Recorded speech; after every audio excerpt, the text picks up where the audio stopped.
America ஜப்பானுக்கு நடுவுல மிகப்பெரிய பசிபிக் கடல் இருக்கு. அந்த கடலுக்கு நடுவுல மிட்வே தீவுன்னு ஒரு தீவு இருக்கு. அந்த தீவை இப்ப என்ன பண்ணிட்டாங்கன்னா அமெரிக்க அரசாங்கம் மனித நடமாட்டம் இல்லாத உலகின் மிகப்பெரிய அல்பட்ராஸ் காலனியாக அமெரிக்க அரசாங்கம் அறிவித்திருக்கிறது. அல்பட்ராஸ்ங்கிறது ஒரு பறவை. அது என்ன பறவை?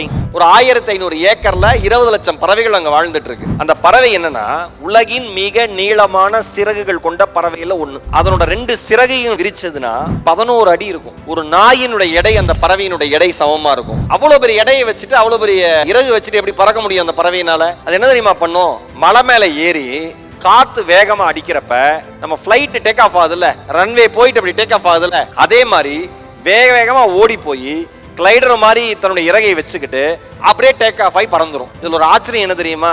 ஒரு தடவை அந்த அல்பட்ராஸ் பூமியிலிருந்து வானத்துக்கு பறக்க ஆரம்பிச்சதுன்னா 6 மாத காலம் அதனுடைய கால்கள் தரையிலேயே படாது. சரி, சாப்பாட்டுக்கு என்னடா பண்ணும்னா கடல் மீது இறந்து மிதக்கிற மீன்களையும் தாவி குதிக்கிற மீன்களையும் சாப்பிட்டுட்டு அது பாட்டு பறந்துகிட்டே இருக்கும். சரி, எப்ப லேண்ட் ஆகும்? எப்படி லேண்ட் ஆகும்னா லேண்ட் ஆகிறப்ப எதுக்கு சிரமம் தான். வயிறு நெஞ்சு பகுதியெல்லாம் உரசிட்டு தான் ஃபிளைட் மாதிரி கரகரன்னு லேண்ட் ஆகுமா? எதுக்கு? இனப்பெருக்கம் செய்வதற்கு மட்டும். செஞ்சிருச்சுன்னா மறுபடியும் கிளம்புச்சுன்னா அடுத்த 6 மாசம் கால்கள் தரையில் படாது. நான் ஒரு வார்த்தை சொல்லுகிறேன்.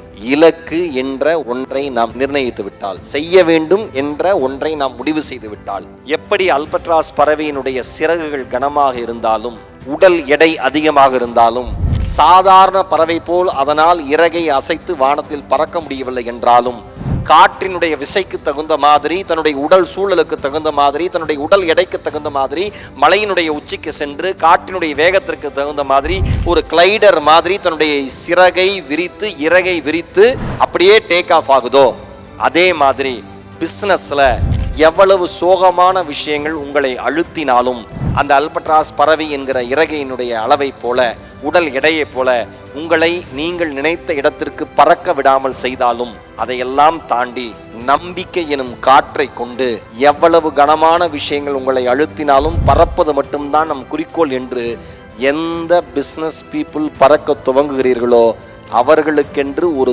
தீவு வாங்குவதற்கான சாத்தியம் இந்த மண்ணிலே இருக்கிறது என்பது அல்பட்ராஸ் பறவை நமக்கு சொல்லித் தருகிற பாடம்.